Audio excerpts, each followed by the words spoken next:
I received a call from the district superintendent at Portland ordering me to proceed to Bandon. Now, this is a city in southern Oregon at the mouth of the Coquille River. My orders were to investigate a complaint from the master of vessels. Seems the new neon streetlights interfered with the U.S. Lighthouse Service range lights. We departed immediately, proceeding down to the coast. Now, several forest fires were noticed. Those off Coos Bay and Bandon seemed very large. Upon arrival September 25th, I contacted the people concerned with my mission, then commented how close the fires seemed to the city. They did not seem unduly concerned. I'm being used to forest fires.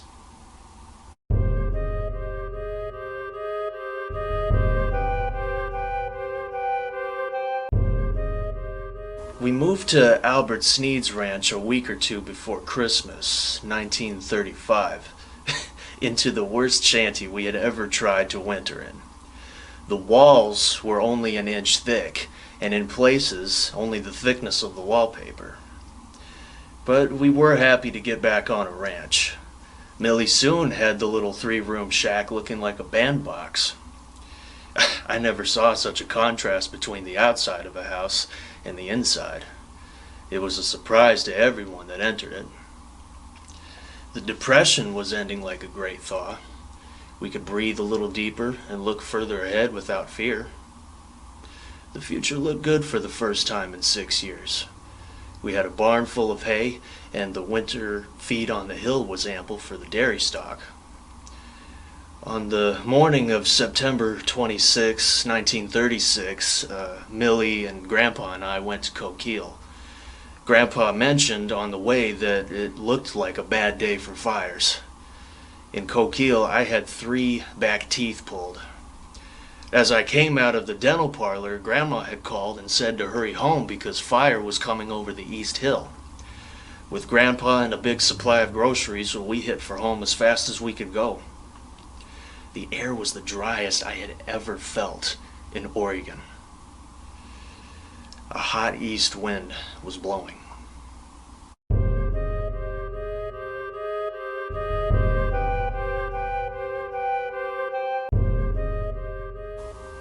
There was an ominous hush over the ranch, and we could feel a tension unlike anything we had ever experienced before. A pall of dirty smoke had hung in the east all day yesterday, and now this morning. As we had no running water, the bucket brigade had been working since daylight, carrying water from the spring in the canyon below the house. Everything that would hold water was filled to the brim. Blankets, tarps, rugs, and gunny sacks were soaked and ready. A narrow fire trail had been cut around the house and barn.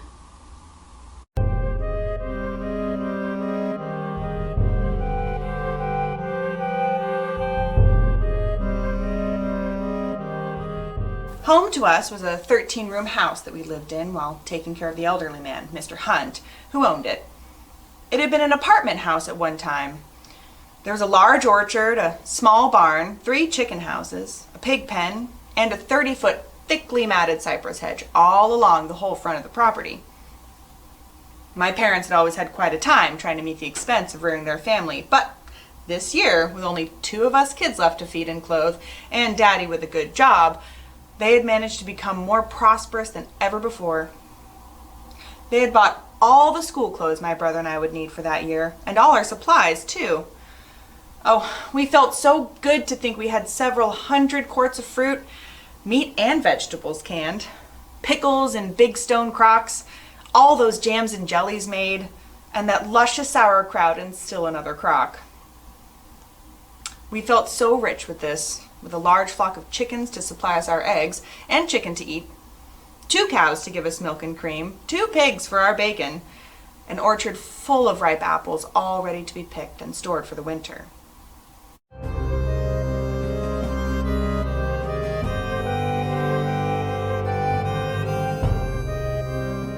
September 26, 1936. It was the same as any other day, except that it was very dry. The humidity very low. It had not rained for a long time, so there was a fire hazard. We had just raised 300 pullets to the laying age. I was expecting my 4th child, and we hoped for a girl, as we had 3 fine sons, aged 10, 12, and 14 years. In the early morning hours of Saturday, we realized that the birth was imminent. So my husband and I left the boys and went to Bandon to the home of friends. Later in the morning, I was told that a fire caused from slash burnings from a logging operation was burning outside of town. However, no one seemed anxious about it. Still, later, we heard that some houses on the edge of town had burned. But still, no one seemed worried. Perhaps for my sake. It was about noontime that I called to the attention of my parents the huge ball of smoke several miles to the southeast of us. They judged the place of the fire to be in the forest at the end of Bear Creek. An hour later, seeing the ball of smoke growing larger, we decided to take my youngest brother's overnight guest, Cliff Albertson, to his home some distance up Bear Creek. I wasn't feeling very well, but I begged to go along. We traveled along the highway, all feeling a bit tense, wondering what we would see.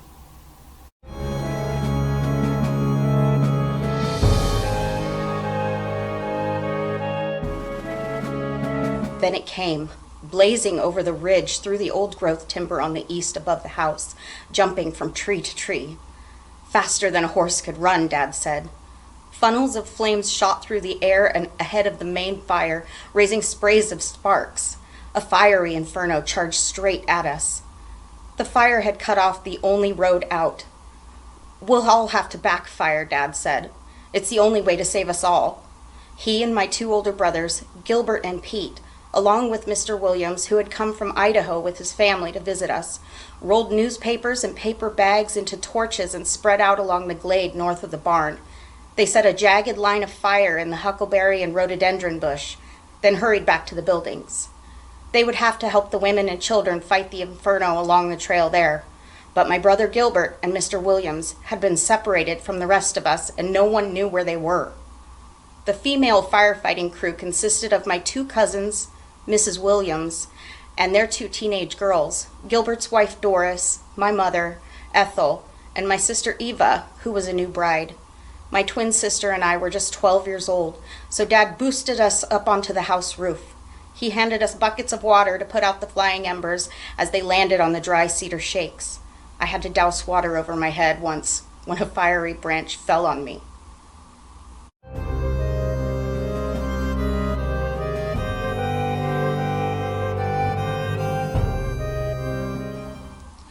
Fire had jumped Bear Creek Valley in several places.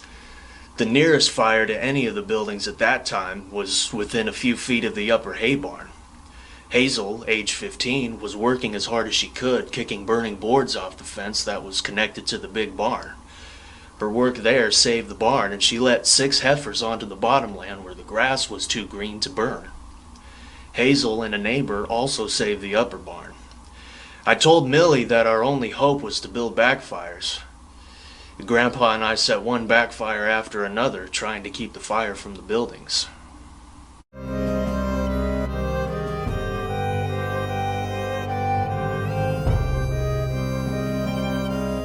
We'd only gone about 2 or 3 miles off the highway onto the Bear Creek Road when we saw hills burning and orchards of ripened fruit cooking on the trees.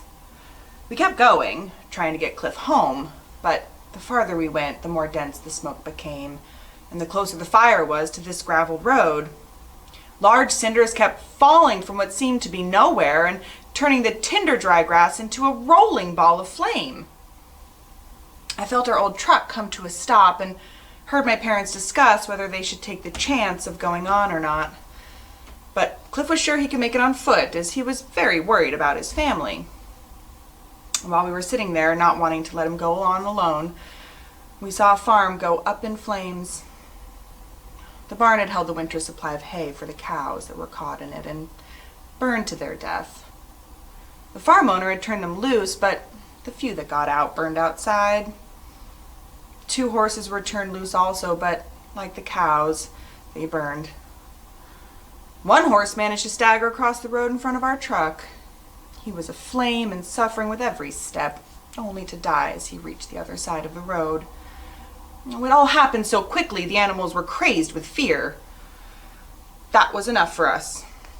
We watched Cliff walk out of sight up the road, which was now framed with burning grass, houses, and trees. We each said a little prayer for him as the thick smoke engulfed him. We quickly turned around and hurried home.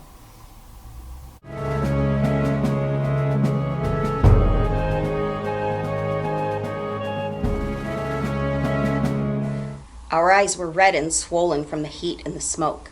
One at a time, we would lie down in the house with a cold, wet towel over our eyes to ease the pain, and then trade places with the one still on the roof so that she could get relief.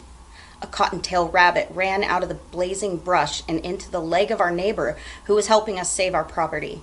He tried to catch the rabbit, but it dodged, turned, and in its terror ran right back into the fire, squealed once, and was silent. Our mother realized that our oldest brother Gilbert and Mr. Williams were still missing. In her concern, she said to us, "Edith and Edna, you'll have to go look for them. We can't spare anyone else. Go as far as you can and call for them, and then get right back here." We went as far as the barn. Most of the brush had burned there, but the ground was still smoldering. Then around our big garden and up to the main road where the brush was still burning hard. A whirlwind circle of flames was lapping in tongues over the road to form a fiery tunnel.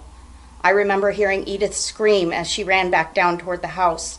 I called my brother's name again and again until my voice was gone from the heat and the smoke.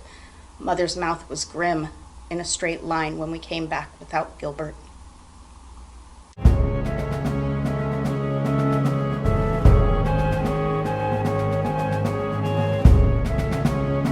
By 3 o'clock, the buildings were completely surrounded by fire. The circle of fire was growing gradually smaller. We were almost exhausted. I waded into the creek with my clothes on, and within minutes after I got out of the water and started fighting fire, every thread on me was dry and hot again. My head hurt from the teeth extractions. Vivian was on top of the house with the garden hose wetting down the moss-covered roof. She had to stay close to the house because baby Dwayne could not walk yet. He was alone so much of the day of the fire that by night he was walking alone, with his arms out in front of him, ready to catch a fall. We had given up hope for Mr. Gilbert and Mr. Williams to return, but suddenly, here they were, black on their faces and hands and dripping with sweat. When trapped by the fire, they circled somehow, walking through the smoldering ashes to get back to us. Wielding the water-soaked garments with much gusto, coughs and tears along the fire trail, the women's crew was successful in saving the building. The fire had blackened 3 sides of the ranch, but the 4th side, on the south, had been saved. We reveled in the safety of our family and our home, but the worst was yet to come. Abruptly, the wind changed direction, and the fire came roaring back on the side that hadn't burned. My uncle, who had driven out to the ranch when he heard of the fire, said to Dad, "We've got to get these women and children out of here. It's too dangerous. Let's take them into town." When every one of us was within minutes of our endurance, in came 3 men from Bandon just in time to save our house. With shovels and wet sacks, we kept it in check, but the humidity was so low and everything so dry that it seemed impossible to put any part of the circle of fire completely out. This losing battle raged until 6 o'clock in the evening. The men from town were almost at the end of their strength when in drove a crew of 7 boys from the Coos Fire Patrol. My hard work with the fire patrol was paying off. Those 7 boys had to drive past many a farm home on the way up Bear Creek that needed help as badly as we did, but they never stopped until they reached our place. These boys were young and fresh, and when those boys with their shovels, axes, and hazel hoes started digging trail with a rhythmic advance system, tears ran down my face. I knew that a good trail dug to solid earth would soon be completely around our home and possessions. Then evening came, but there was no relief from the hot wind.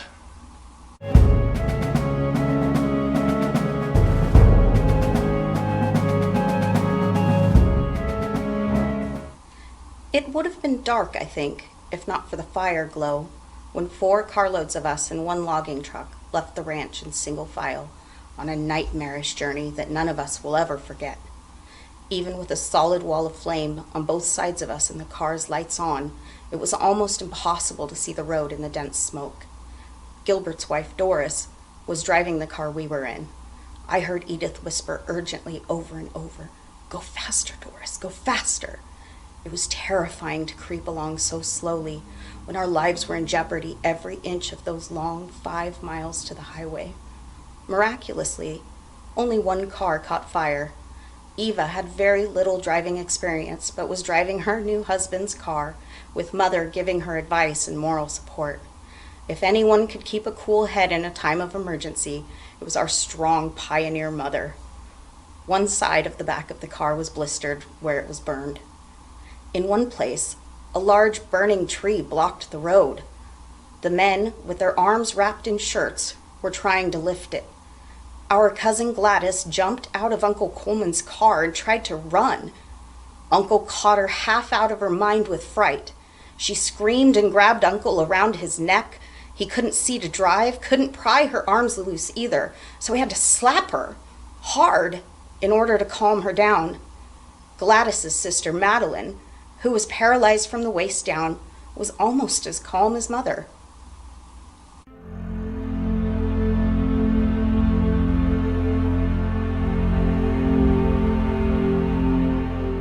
After our help went down the valley to help others, and the family was trying to get some rest, I wrapped a wet towel around my head and patrolled the fire trail. It was about 200 yards around the circle, but it took me a half an hour to make the round, watching for embers and sparks that might blow across the trail. Each time I got to the dairy house, the towel on my head would be completely dry. No, I would soak it again. And the fire raced on toward Bandon.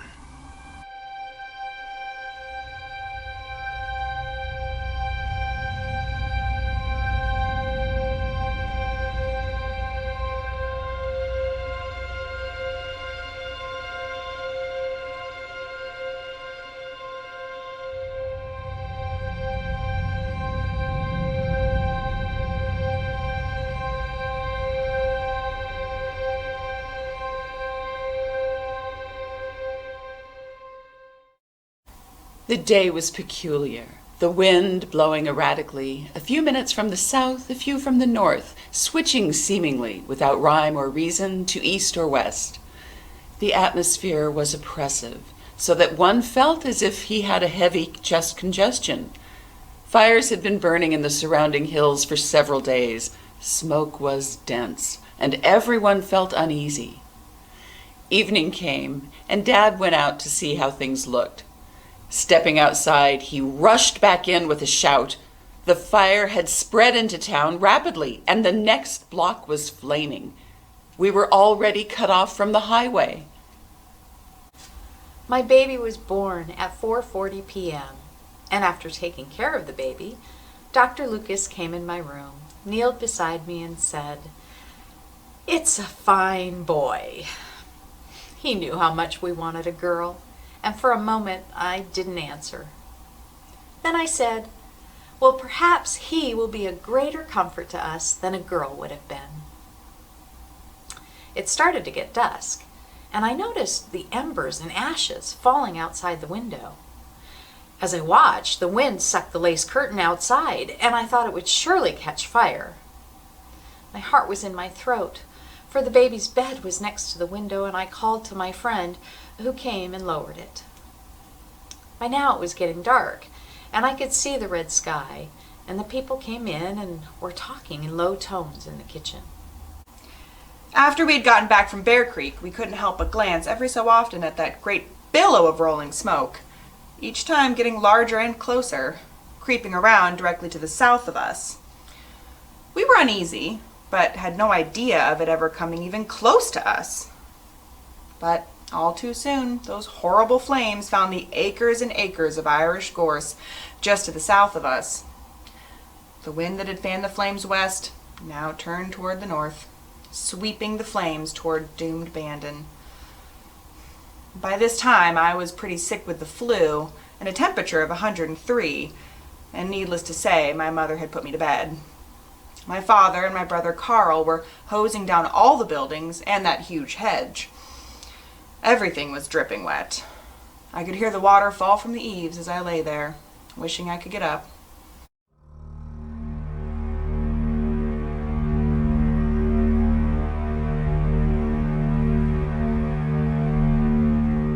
The fires kept bothering me, not for the safety of the ship, but for the residents at the outskirts of the city nearest the fire line. In the early evening, I went up on the bridge to look out over the city. Now, the main street ran along the riverfront. Some people were shopping or going to the movies, and music came floating out from saloons. But my interest was solely on the fire. Then about 7:30, there seemed to be a change. The fire seemed lower, and I later learned that a small brush growth separated the city from the forest. The brush had now caught fire and was spreading rapidly. Several houses were now near the fire, and soon one caught, then another. Fire sirens started blowing and fire trucks going by. A third house was in flames and another truck went by. I thought, maybe too little and too late. I now realized that I was watching a disaster in the making. But the townspeople still did not seem alarmed and were going about their usual business. 2 more houses had now caught fire. I thought, there must be something we can do to help. So I had to call the recall signal button for the Liberty Party to return to the ship. We grabbed blankets, a few articles of clothing, a thermos of water, the mother dog Bonnie, and her 3 new pups. No one thought of the big box of groceries on the kitchen table. We were in motion in less than 5 minutes, driving down a steep, dilapidated plank road which was seldom used. The tops of the surrounding trees were already in flames. The town seemed deserted. Everyone had gone home to try to save houses or move furniture to a safe place. We could not go south because of fire, and going north meant driving between walls of fire. Going to the edge of the bluff overlooking the ocean, we parked near a beach road to await developments. A steady stream of cars down the road soon convinced us that we must go also if we were to have a spot to park on this sandy beach. Fire was creeping uncomfortably close behind us, and there was serious doubt that we could reach another road leading down to water level.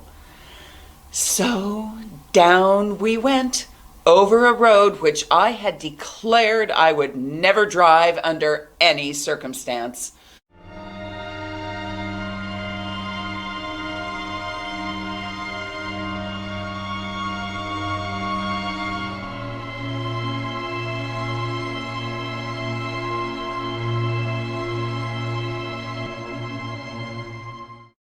Dear one and all, received your letters this morning, and it is certainly satisfying and makes me very happy to know I have so many dear ones who love me and are so vitally interested in my welfare.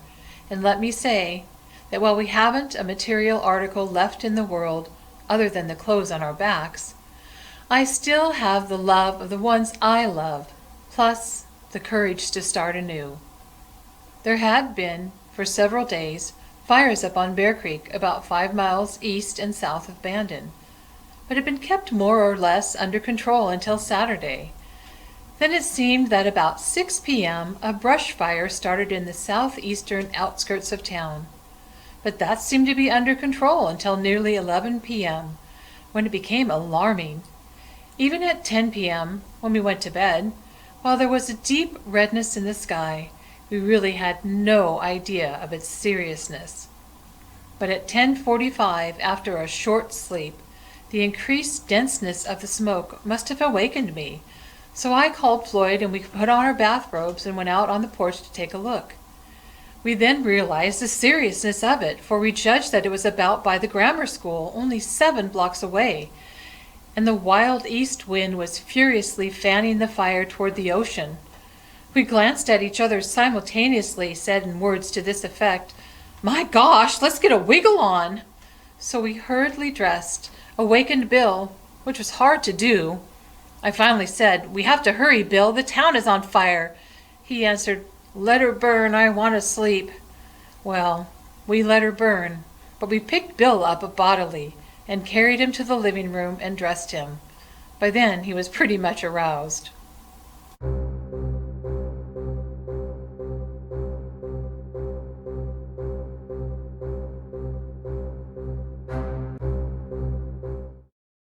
We stopped briefly at the beach home of a friend who laughingly presented us with 2 tin skillets which had dropped from a passing car. We drove into a small empty space, smugly confident that we were now perfectly safe. Fireballs soon began falling about us, balls of cones from the coast pines. They burst into many pieces, flying in all directions, each bit starting its own small fire. Everyone was busy beating and stamping these fires to protect the cars parked on the sand. Knowing that there was a large spring nearby, I took a blanket, dipped until it came up dripping, thinking this would help to beat out flames. This seemed reasonable, but the extremely low humidity took the moisture out of the blanket so fast that it was dry before I could get back to the car. Looking around, we decided to move over to the water line. Leading Bonnie and carrying the puppies, we climbed over the driftwood. The marching waves, with their foam-lined edges curling along the beach, looked menacing in the weird light, but friendlier than the wall of fire at the top of the bluff. Mother stayed with the dogs while Dad and I slid back over the logs to the car.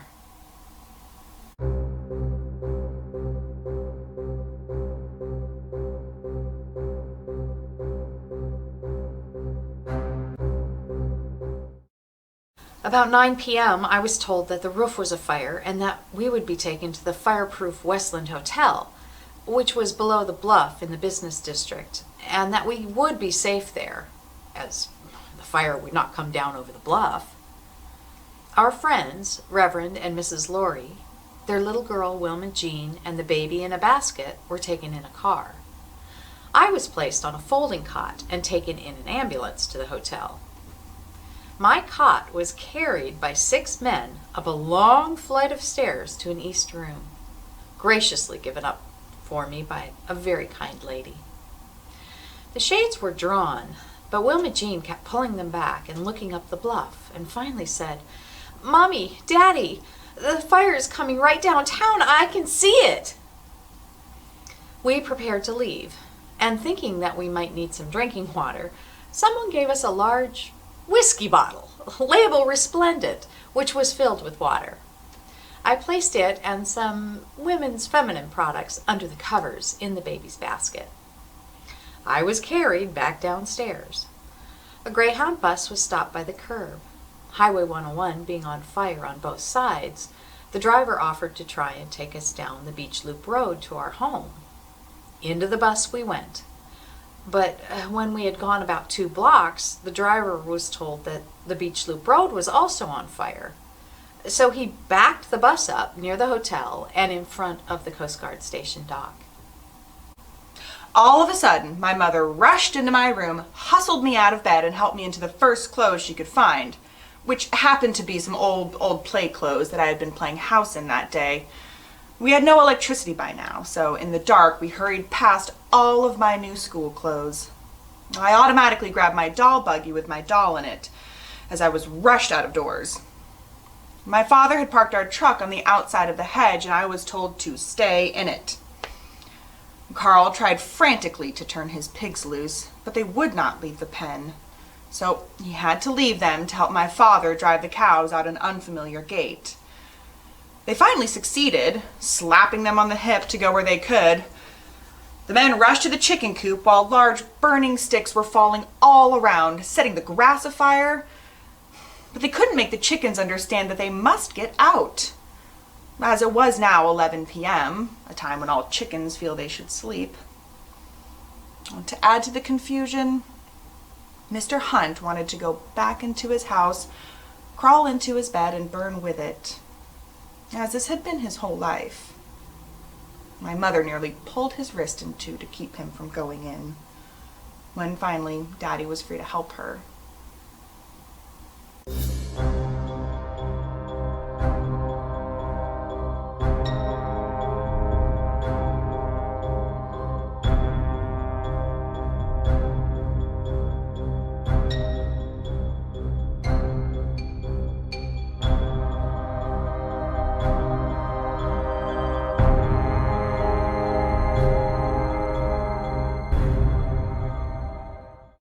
I told my first assistant engineer, Mr. Wilkinson, to take 6 men, go ashore, and locate a pickup and go help those who wanted to be evacuated. The people downtown had by now become alarmed and were running around in all directions. I decided to send a dispatch to the superintendent at Portland, Oregon, and to the Coast Guard cutter Onondaga at Astoria, and also the Coos Bay Lifeboat Station, advising them that the city of Bandon was on fire and faced with total destruction. Later, I began to worry that I may have stuck my neck out, that the downtown might yet be saved. This worry soon disappeared. When I went out on the deck, I could see that the residential section was burning on a wide front. Burning shingles from roofs were flying through the air, and I felt the end was near for the city of Bandon. So I sent a dispatch to the Red Cross headquarters in San Francisco, notifying them that Bandon was afire and faced total destruction. There was a crippled old lady, Grandma Lily, doomed to a life in a wheelchair, who was being cared for by her oldest son, Bill Doyle, that lived close by us and had no one to help them but us. As Mr. Doyle and Daddy wheeled her along, one wheel of her chair became caught in the crack between the planks of our footpath. The fire was coming closer with no time to pry the wheel loose, so the men picked up the heavy woman between them and carried her the rest of the way to the truck. She laughed at going for a ride in the middle of the night while clad in her nightgown. Daddy went back to our house and grabbed the roll of bedding from his bed and 2 guns. He wrapped the bedding around Grandma Lily and me in the bed of the truck. Carl raced into the burning barn to rescue our pet dog, whose hair had been singed in her fruitless attempt to save her puppy. They jumped over fire to escape through the driveway opening of the hedge. We were all in the truck, ready to go. But where? Somewhere. And there was our precious food, clothing, furniture, and our beloved keepsakes that had been saved from my grandparents' day, all left behind. Before we drove off, we saw our huge 2-story home literally blow up and then sink sadly to the ground, taking only 9 minutes to burn completely. A heartbreaking sight. A man dashed by, frantically asking if we had seen a woman with a baby. He sobbed thankfully when we told him where we had seen them, but soon came racing back to say that those were not the ones for whom he was looking. Walking through the tussocks, I felt a tug at my skirt and heard a small voice say with a sob, "Teacher, our car is on fire." It was my smallest third grader. Stopping to comfort her, I suddenly realized that our own car was just a few feet from the one out of which she had climbed as we drove in. Since she had her family to care for her, I raced for our car. We had nothing to lose, so with Dad tramping ahead to find firm ground, I drove till we were hub deep in sand. We could go no farther. Fireballs began falling again. Grabbing the skillets which had been given to us, we piled sand over the top of the car. Finally deciding that it was dangerous to stay, each of us took as much as we could carry while running and started for the beach. Dad had 2 dresser drawers, one under each arm. Breathing was difficult, and by now I had lost most of the skin from the back of my legs from sliding across drift logs. I was so exhausted that it seemed as if I could not move another inch. Pausing to rest on top of a big log, I looked ahead. There went Dad, his long legs working hard to get through the deep sand. An old Union suit had slipped out of one of his bundles and was streaming straight out behind, filled by the heavy wind till it looked as if he was being pursued by a very active scarecrow. Oh, this gave me the lift I needed. It was so ludicrous that I sat there on the log, laughing till the tears streamed down my face. I was no longer tired. I grabbed those 2 pictures and Dad's spectacles and we hurried out, planning on running to the beach. But our next door neighbor, who had the Chevrolet agency in Bandon, saw us leaving and said, "You had better get in with us." Needless to say, we were very glad to accept. The husband and wife each had a car and had packed the back seat of both cars clear to the hood.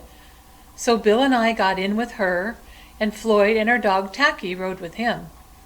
Then we waited at the corner for them while they went to the dental office to get Floyd's inlay gold and $20 in currency from the safe. When they returned, there was the question, Coquille or the beach? We chose the latter, which was fortunate, for in 15 minutes from then, the fire was clear to the bluff. First Officer Davis reported that the ship was beginning to be crowded with people fleeing. I decided that 150 aboard plus the crew should be the maximum.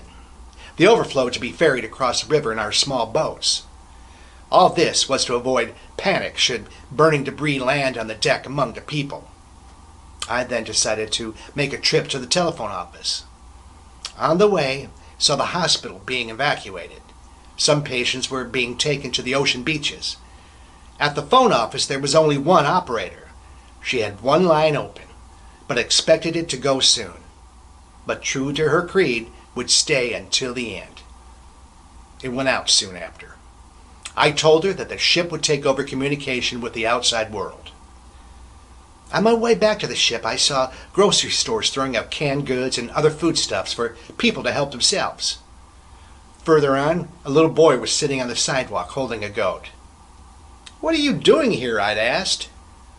"I was down at the ship and the officer said, 'No goats allowed,' and I won't go without my goat." I told him to beat it right down to the ship and tell the officers that the captain said you have permission to take your goat aboard. The people by now realized they were caught in a trap. Fire in front, the river on their right, and the Pacific Ocean at their back. All roads in and out of town were closed by fire. My cot was set down in the street, which by this time was full of people carrying what they could of their belongings, hastily gathered as they fled their homes before the onrushing flames. I say onrushing because the humidity was down to 7. A wooden match, if lighted, immediately began to burn its entire length. The firemen fought bravely, but finally had to run for their lives, and their equipment burned in the street. Some of the people sought safety on the beach, but there even the driftwood caught fire. It was difficult to know what to do. Someone, seeing me and the tiny baby, offered to take our group in his car around the bend in the Coquille River to the Moore Mill, where the lumber ship Alvarado was docked. It was decided that Mrs. Laurie, Wilma Jean, and the baby would go in the car, and the Coast Guardsmen, who were ferrying people across the river in lifeboats, would take me up the river to the Alvarado. I was taken to the dock's edge. The tide was out, and it was necessary to wrap my cot with ropes and lower me about 12 feet to the boat. As I was lowered, the cot tipped, and I wondered if they had a tight hold on it, and I began to think of the 23rd Psalm and its comforting promises. We, and about half the town, took the plank road leading down to the beach, parked the cars, and a glance at the bluff and the oncoming flames revealed the necessity of unloading the goods and packing it to the surf beyond the driftwood. The fire was soon down the bluff and into the driftwood, and if it had not been for a low tide from midnight until daybreak, we would have had to stand all night in water to get far enough away from the flames. The smoke was terrifically suffocating as the east wind blew it right toward us. I thought we would choke to death. But all in all, people were brave, calm, and cheerful, and resigning ourselves to the situation. We spread out any and everybody's blankets on the hard sand and tried to get a wink of sleep, for we knew not how long we would have to stay there. All possessions were common property, to be used where most needed, and the mutual desire to help one another was prevalent and expressed in many ways. One couple had brought a case or two of tomatoes with them and were handing them around. A merchant had evidently scooped up his stock of candy bars and was generously passing them to the children. Regardless of the patheticness of the situation, it was amusing to see the variety of pets and household goods which were strewn along the beach. There were 2 cows, canary birds in cages, dogs, cats, cribs, a sewing machine, a Davenport, radios, a washing machine, electric coffee pots, and grills, and to cap the climax, a baby was born almost in reach of the breakers. Further on, I saw a woman and a young girl sitting in a truck and asked if I could be of any help. She said she had lost her little boy. I asked if by chance he had a pet goat, and she replied that he did. So I assured her that he and his goat were safely aboard the ship. Then I told her to take her belongings and unload at the warehouse and park their truck on the sandy beach by the river, where many cars were already parked. Then to go aboard the ship. Upon my arrival back on shipboard, there was a message from the Red Cross that a relief mission had been set in motion. Heat from the fire was so intense it caused its own draft. Burning shingles were flying in the air against the light northeast wind. I ordered hoses to be put on the dock to spray water on it and the warehouse. The fire had now reached the downtown area, with several buildings already on fire. We saw debris flying over 3 blocks and land on the Coast Guard station at the mouth of the river, setting it afire immediately. Our evacuation crew had arrived back some time ago and reported helping people to save some of their belongings and store some of them in the warehouse. They reported that an 80-year-old lady, who said she was just not about to leave her home, occupied the first house they arrived at. There had been fires in the woods before, and she still was there.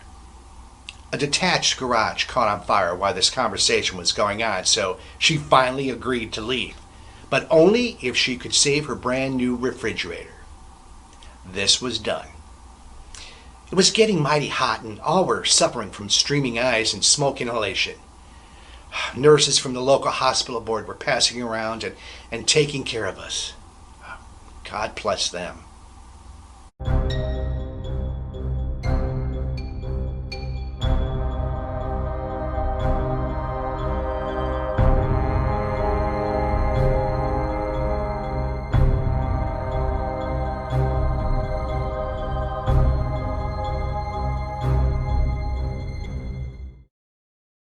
By then, so many people were waiting to go across that the order was given, women and children first. So Reverend Laurie, who had promised his wife that he would not leave me, was not allowed to enter the boat. Haste was now urgent, so a number of other women and I were taken up the river a little ways and put off on the opposite shore, instead of to the Alvarado. The wind was blowing a gale. Quite a number had arrived before us who had lost their homes and everything in them. Yet they forgot their grief and terror and began to make the new mother as comfortable as possible. They reassured me with kind words and erected poles and stretched a blanket so that the sand would not blow on my head. Even so, I combed sand out of my hair for a month.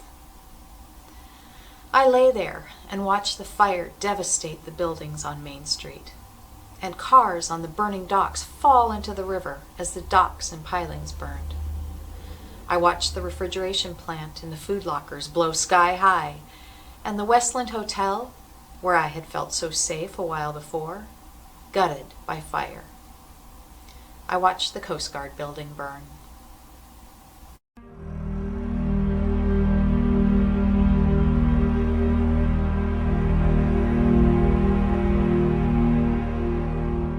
Logs were beginning to burn both to the north and south of us, and climbing over drift was so strenuous that we had to condense our loads. Dad emptied the contents of one drawer into a blanket to be carried over his shoulder. This made the crossing much easier, but we found a return trip impossibly dangerous. Things left among the logs had to be given up as lost. Smoke drift was dense at the water level, and we were advised to climb up onto the huge sand piles left by the government dredge along the river beach. We were at the spot where the Coquille River joined the ocean, and the air currents carried the smoke away from us. Here we, with dozens of others, had a grandstand seat for the big show. Most of us settled in family groups, taking in those who were alone or separated from their own. A few wandered restlessly from group to group, reporting back with bits of gossip or rumor. The fire threw a weird glow. The Coast Guard boat crew was comforting as they made regular trips up and down the river just off the jetty, calling to reassure us and to ask if anyone needed help. Reactions were interesting. The least nervous was the expectant mother and her nurse with the little black bag. They had left the hospital when it became necessary to move. A Coast Guard crewman who tried to locate a doctor for this case seemed most upset when none could be found. Everyone cheered up with a chuckle when he raced over with a can of fruit juice, saying that was all he could find. Incidentally, the baby was not born until the following week. His name?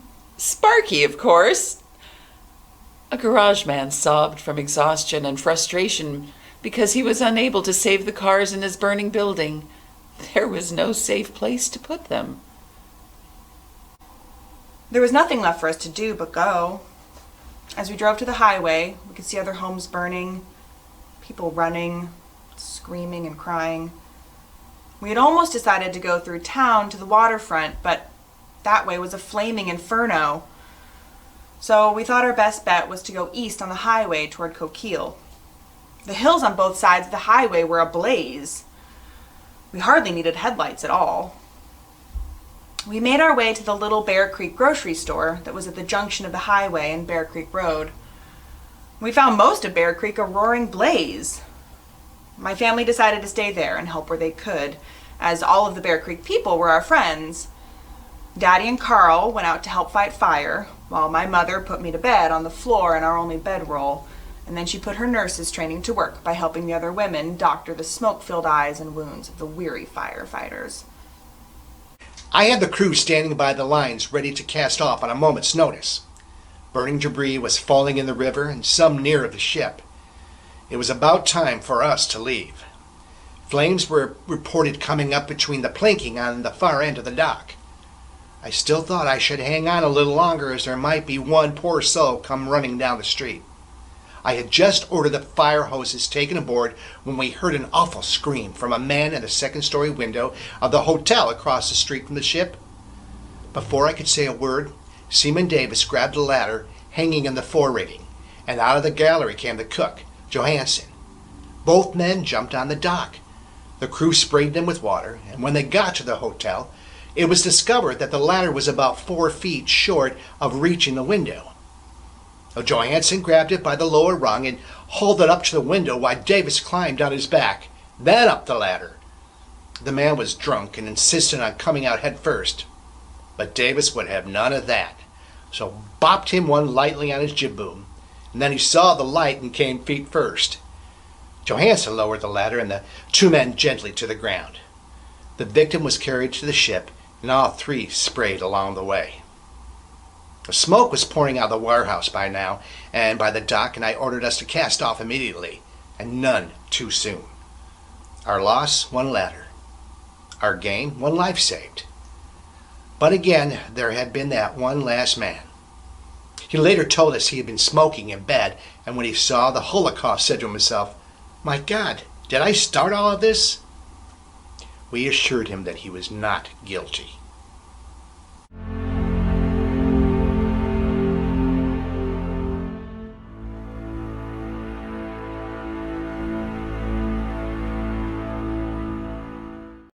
We noticed searchlights were being played on our sandy beach.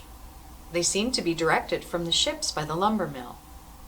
Mrs. Laurie, anxious about her husband and patient, had prevailed upon the captain of the Coast Guard cutter Rose to try and locate us. Soon, a Coast Guard boat with a covered prow came to our shore, and the crew of 4 said they had orders to take the 2 of us to the Rose. I demurred and wanted to be taken to the Alvarado, where I believed my baby had been taken. But the crew proudly assured us that the Rose was a very fine ship. They carefully placed my cot on the covered prow of the boat. There was no railing to hold on to. 3 of the crew and Reverend Laurie sat at the 4 corners of the cot, holding the cot and themselves on as best they could. And we started for the ship. The tide was coming in, the waves around the bend in the river were big swells, and the wind was blowing hard. Our position was precarious, and I wondered if at any second we would all slip off and under the waves. God gives us fortitude at a time like that, and I knew that underneath us were the everlasting arms, and I was calm and unafraid. We watched the flames race through town, destroying one building after another. We held our breath, watching to be sure the figures silhouetted on the roof of the tallest building escaped before it burst into flame. We watched aghast as fire crept up to a service station, waiting for the inevitable explosion. This happened time after time until we knew there were no more gas stations within our line of vision. Then we turned our attention to the cars on the beach and the few brave souls who remained there trying to beat out flames, many of whom were added to the casualty list a short time later because of smoke pneumonia. Cars burned one by one, gas tanks popping like firecrackers. We tried to decide from the sound which particular pop belonged to us. There seemed to be no cars left after a time, and we settled back against our few pitiful bundles, trying to get a bit of much-needed rest. We drowsily watched Coast Guard boats ferrying groups of people from the town docks to the sand dunes across the river. Morning came, and the Coast Guard arrived to tell us that we had to leave the beach. No one could stay for health safety. Few had a place to go. We proceeded upriver and tied up at the lumber mill dock. What a relief. The passengers could go ashore and stretch their legs. We put 2 of our small boats in the water, and with the Coast Guard boat that had been saved, began hauling people in from the ocean beach. Most of them had buried themselves in the sand with only their heads sticking out, and many had their hair singed. One boat brought up a lady who had given birth to a baby right on the sandy beach. I turned my cabin and bed over to her. The ladies aboard took over from there. Another boat brought up a baby in a tin wash basin and turned it over to ladies who were caring for the mother. The entire city was aflame. A very sad night for those who had lost all their possessions. In times such as this, people seemed to forget their daily worries. 2 couples who had been friends but had some small differences had not spoken for years. Yet, when they came face to face on the ship, the women ran toward each other and embraced. The men shook hands and patted each other on the back. They had lost everything, but now their differences had disappeared. At last, we reached the Rose, and after being hoisted over the rail to the deck, we found 200 or 300 others there before us. I looked up at the upper deck, and there was Dr. Lucas smiling down at me. The crew brought us sandwiches and milk. Oh, how welcome it was. Reverend Laurie, an elderly minister, who resembled one of the patriarchs with his head of beautiful white hair, said he would go to the Alvarado, which was tied up at the next dock, and bring our loved ones to the Rose. In a short time, he could be seen coming along the deck, carrying the women's feminine products in one arm and the water-filled whiskey bottle out in front of him with the other hand. I so wanted to laugh, and no doubt many others must have at least smiled when they observed him. I quickly took them and placed them beneath the blankets. While we were now safe, our trials were not over. The crew was ordered to place me in the captain's cabin, which he kindly turned over to us. So, while I hung on for dear life, they hoisted my cot up the very steep stairs to the upper deck. I didn't even slip. Those men are really well trained. Now came Mrs. Laurie and her daughter, and I was reunited with my precious baby.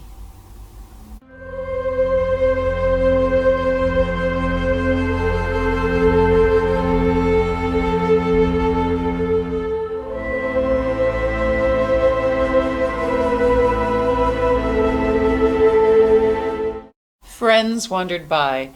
They had driven one of their cows to the beach, staying with it all night so that it would not panic and run back into the fire.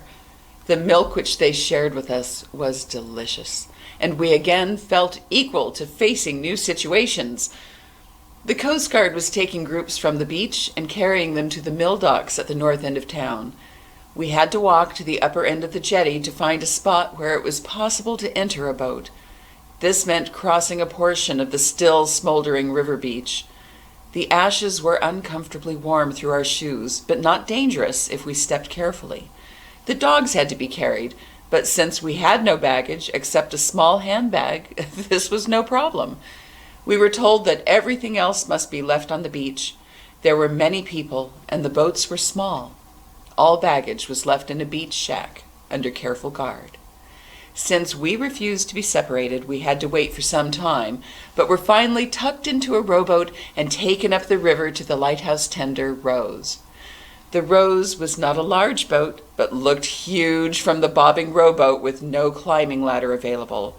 We tried to hand Bonnie up to one of the crewmen, but quickly found that this could not be done because she was cross with worry. We finally hit upon a method which proved to be a real outlet for pent-up emotions. Everyone in sight gathered to watch a well-known teacher perch on the narrow boat ledge, a crewman grasping each shoulder from behind, a skirt unmanageable in the brisk wind, and the boats bobbing perversely in opposite directions. Dad, standing in the small boat, handed Bonnie up to me. I held her safely away from the supporting hands at my shoulders till he climbed on deck to take her. I could then climb off my perch. Bonnie felt better after she had Mother and the pups safely by her side. She apologetically licked the hand of a sympathetic crewman who brought food to her. While we were there, another brother, Claude, who lived in Coquille, came to find us. He was stopped by a patrol and told he couldn't go on into Bandon. He hadn't noticed our truck parked at this store on his way down, so he came wearily back toward Bear Creek, wishing more and more that he knew what had become of us when he spied our truck at the store. His heart lifted as he rushed into the store to find we were safe. Well, he wanted all of us to go to Coquille with him, but I was the only one willing. The rest felt they were needed there. We still didn't know where my oldest brother, Wesley Travis, and his family were, as they were caught in the fire also.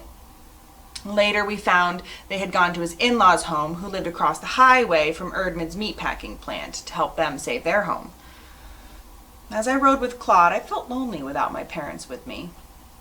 The boats kept bringing people for the rest of the night.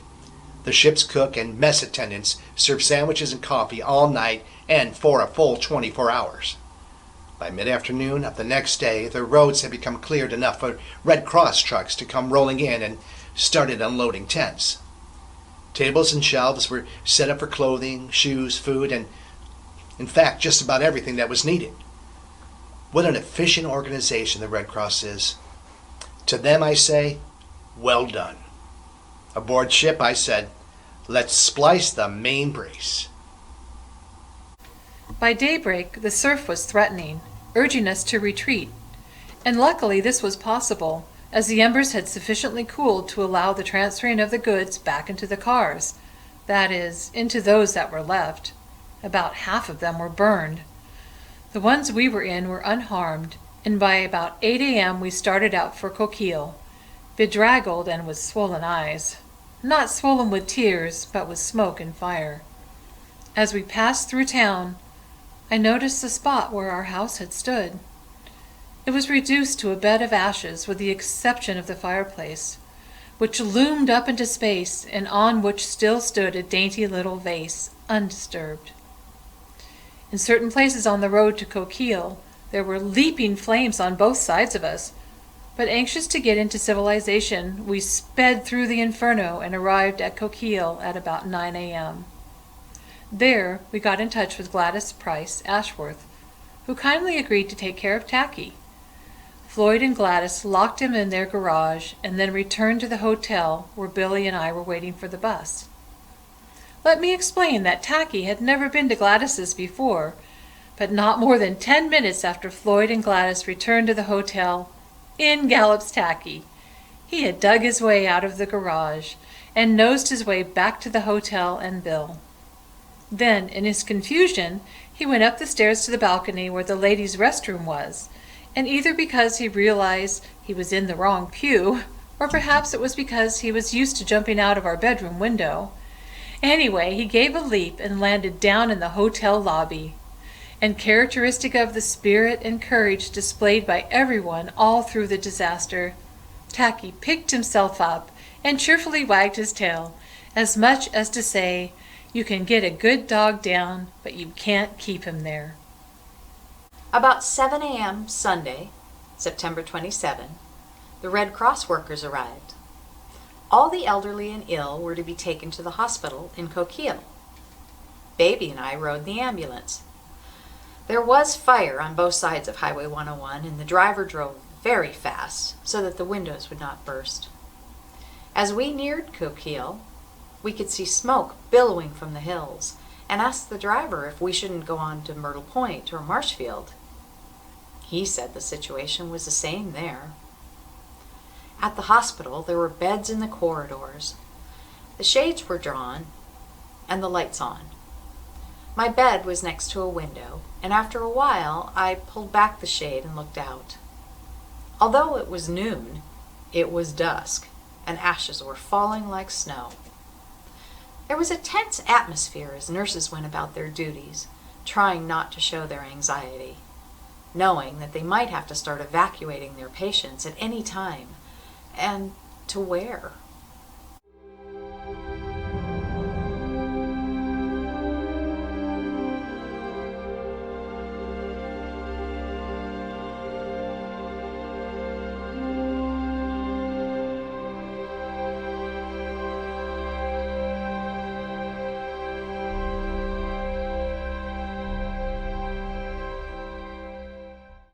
The Red Cross had set up army tents, and we were fortunate enough to be assigned to one.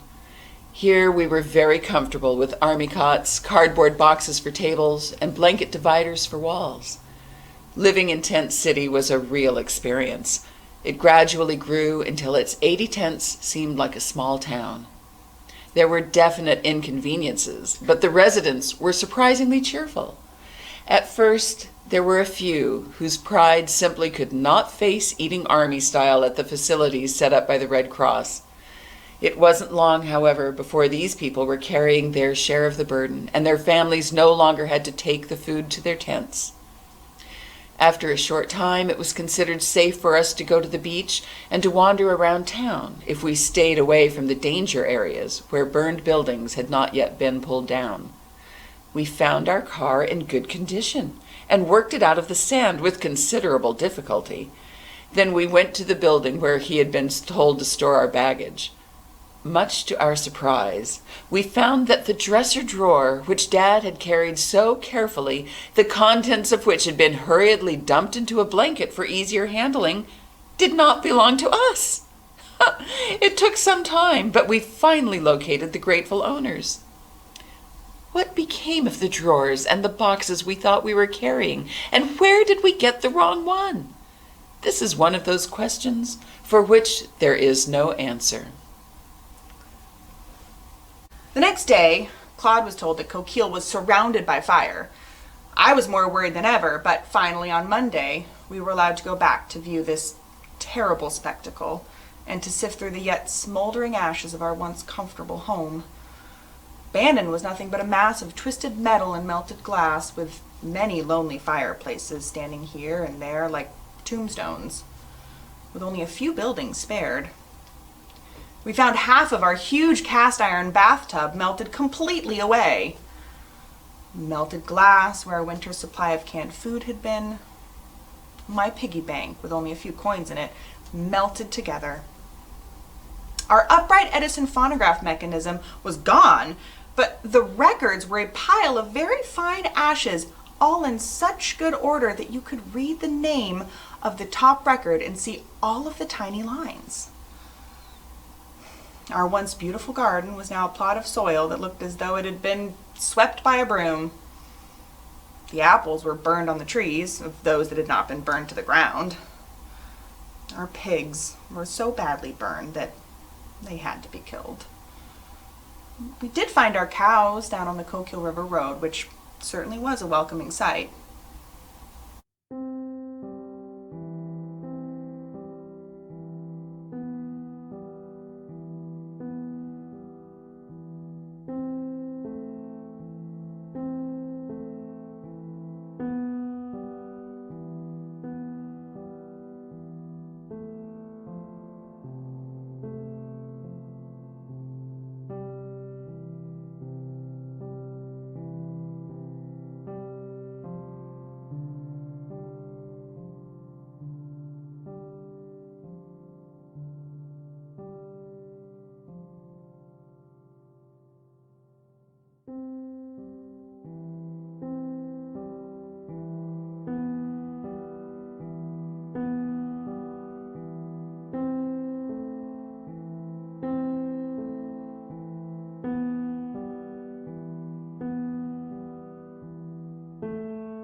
A trip through the town was heartbreaking. Houses gone, business blocks leveled, animals wandering about, hungry and bewildered, some of them singed or burned. A sight I will never forget is that of the hard-boiled businessman standing with the tears streaming down his face, looking at his pet ducks and cat. All of them were painfully burned and should have been destroyed, but he could not get close enough to them because of their fright. We had no gun with which to end their misery. They had to be left to die painfully in the gully behind his former home. Our house had gone down shortly after we had driven away. With it went someone's goat, which had huddled in the doorway. Nothing remained for salvage except lumps of melted silver and a gold watch melded into a ball with what had been a beautiful strand of red glass beads. The humidity had been so low that even the junk dealers could find nothing. You could push a finger through a stove or a bathtub, even though it looked as if it were usable. Sadly, we wandered back to Tent City, rumors confirmed about friends lost in the fire. There was the apple-cheeked elderly man who liked peanut butter so well that at the boarding house a special jar was always available for his use. He'd been especially cheerful when we'd talked to him earlier in the evening. When the fire came, he refused to leave without his precious mementos, and so trotted down the hill, dragging a trunk behind him. Either because of the fire or his ailing heart, he crawled for shelter under a culvert and was found there later after the conflagration had passed. Another good friend who was among the 11 persons lost was the vivacious, elderly Irish woman who did laundry work. I had worked diligently to persuade her that she could earn much more if she had an electric washer. The new machine was the pride of her life. Friends had her in their car, but she insisted on going back to try to save it. Her body was found under the machine, which had jammed in a doorway. I walked up where I could see out over where the city used to be. And what a sad sight for homeless people. The only articles in sight were iron bedsteads and brick chimneys. The cars parked on the river bend had all burned, and so did all that had been stored in the warehouse, including the old lady's refrigerator. I walked through the tent city and came upon the little boy with his goat. He seemed so unhappy, so I asked him what his troubles were now that he had his family and pet goat. He replied, "It's not my goat. I made a mistake and picked the wrong one." So here was another tragedy. Back aboard ship, I saw the lady with the new baby. She told me it was a girl and they would name her Rose after the ship. Somewhere there is a young woman whose name is Rose Adams, who was born under fire on a Pacific beach ocean, picked up by a young sailor and brought to the ship to sleep in my bed. I say, "Hi, Rose." What a way to launch a baby. I was told that 3 men who had been aboard down at the dock had left ship. One of them to go back and pick up some valuable papers. The others offered to go along. They never returned. We later learned that they had apparently been trapped and sought safety in an iron culvert under the highway and were found there dead.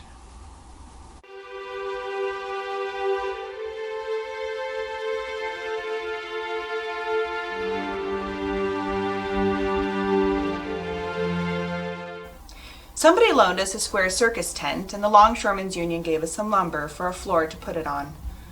We set up housekeeping once more, only this time in this small tent, reverting to such things as sad irons, washboards, and kerosene lamps.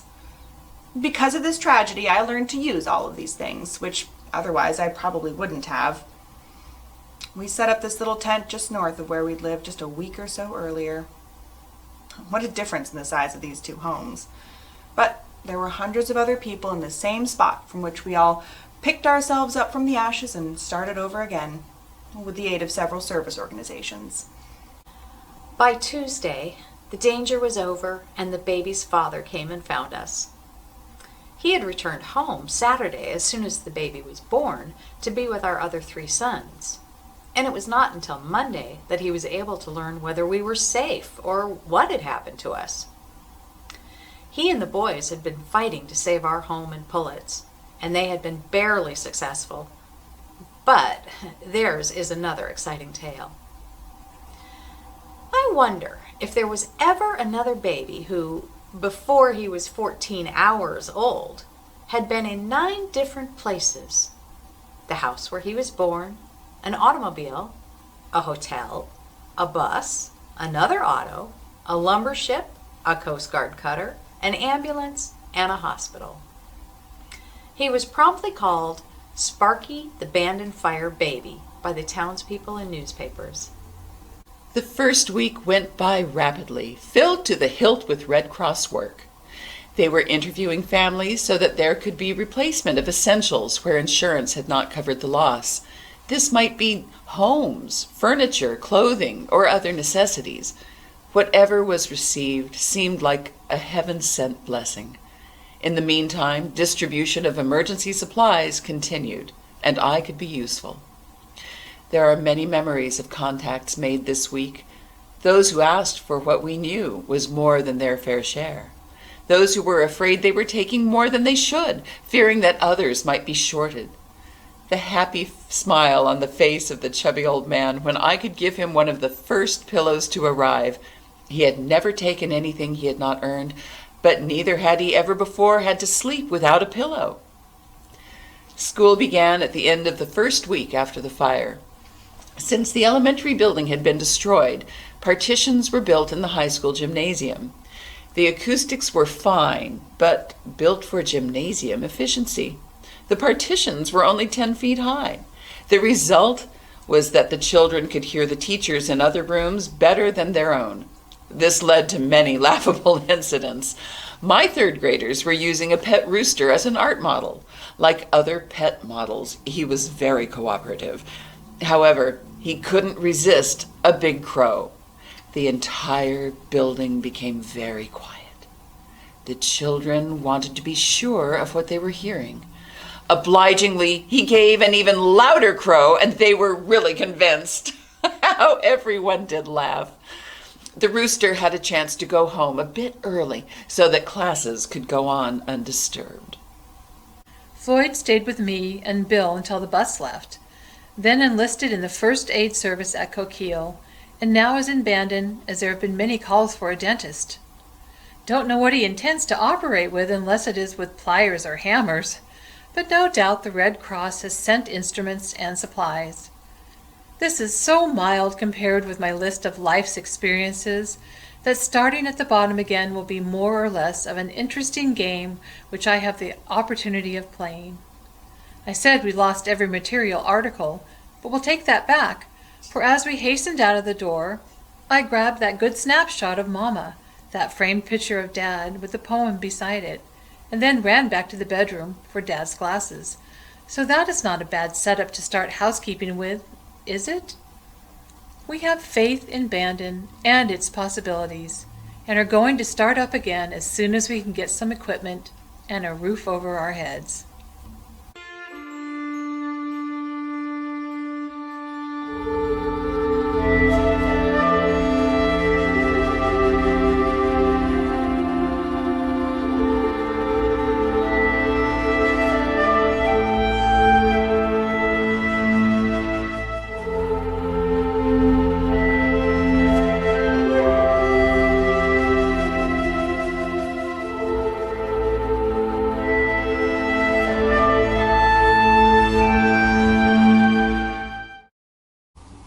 I lost track of First Officer Davis. Johansson, the cook, became a civilian employee in 1939 when the Coast Guard and Lighthouse services merged. Several years ago, I read in a service publication that Johansson had retired, and the Coast Guard had presented him with a medal for his part in saving the man in the hotel window.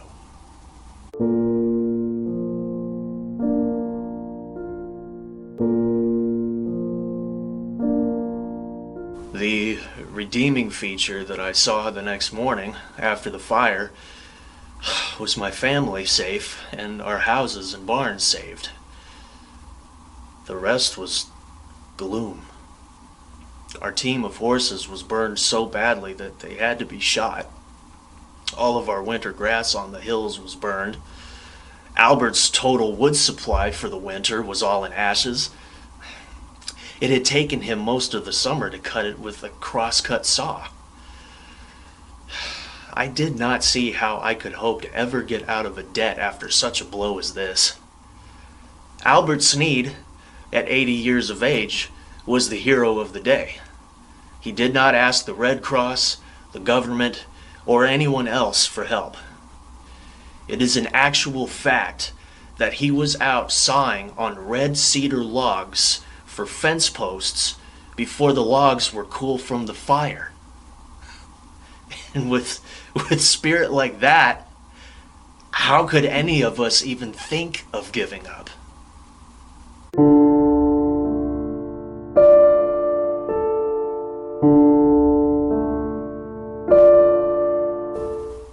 Grandma held up through everything until we took her back to where her home had been, and she saw her chickens. She loved her chickens. There they were, some still in a running position, legs spread, wings outstretched, their beaks open as if still squawking in terror, burned to a crisp. Only then did Grandma cry. The Red Cross furnished lumber to replace her home and also for my mother's house across the street. Grandma built back in the same location, but Dad used our lumber to build a new house on the ranch where it was badly needed, even though the old buildings survived. That new house is now an old house today, and but a dim memory of the disastrous fire that destroyed the town of Bandon.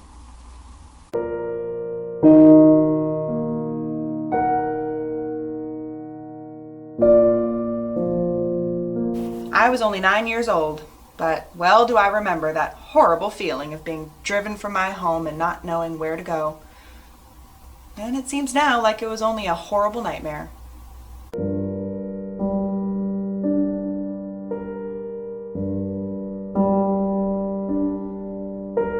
When Sparky was 4 months old, his picture appeared on the front page of the Oregonian on Valentine's Day, framed in a heart and captioned, "A Valentine from the Heart of Bandon."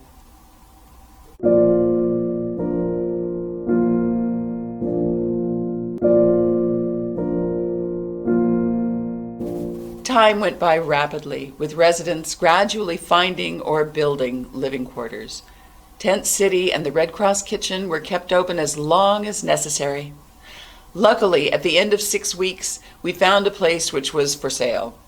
Because the house was very small, we alternately called it the doll house or the dog house, according to our mood. The Bandon Fire is an unforgettable experience.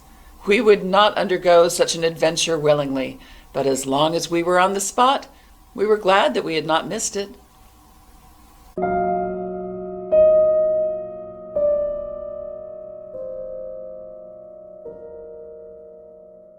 Well, folks, I appreciate your offer to help and will call on you as the needs arise. One thing I need badly is some stockings, as I have only the ones they had on. Eunice, I didn't get that hat. It may have burned in the post office, and since coming to Eugene, Mama is fixing a navy blue coat for me. So when I get a hat, I'd like a dark blue one. Well, so long, folks, with an ocean of love to all. Marty.